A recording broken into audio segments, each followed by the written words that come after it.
Esta mañá presentábase no Concello a 17ª edición do certame literario de relato de aventuras Antón Avilés de Taramancos, que convoca a Casa da Gramática do IES Virxe do Mar e o propio Concello no IES.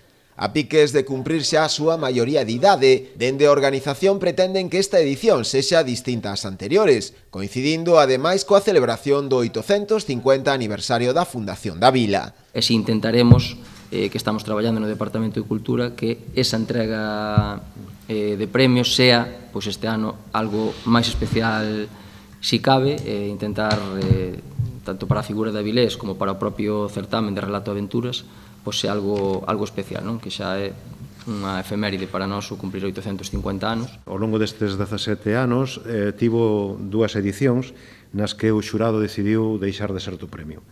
En contra do que poida parecer, este tipo de decisións son moi rigorosas e en contra do premio realmente hai que entendelas como un prestixio do propio premio, non só do propio premio, senón tamén da figura de Antón Avilés, o respeto que merece a publicación dunha obra digna para concorrer a un certame deste calibre que, como dicía o concelleiro, pois ten unha dotación económica importante, ten a publicación do libro e ten unha escultura de Alfonso Costa. Creo que é un premio, un galardón moi ben dotado nese sentido, non? Nesta edición, a ilustración do cartel do certame foi realizada pola artista Antía Filgueiras. Intentei un pouquiño facer unha simbiose entre a literatura e a paisaxe, entendida non só desde o punto de vista ambiental, sino tamén desde o punto de vista social e cultural.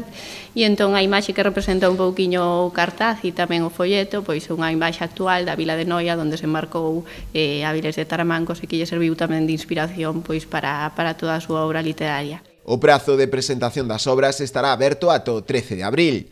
Os traballos presentados ao concurso deberán ter unha extensión de entre 70.000 e 100.000 caracteres, ser inédita e estar escrita en galego.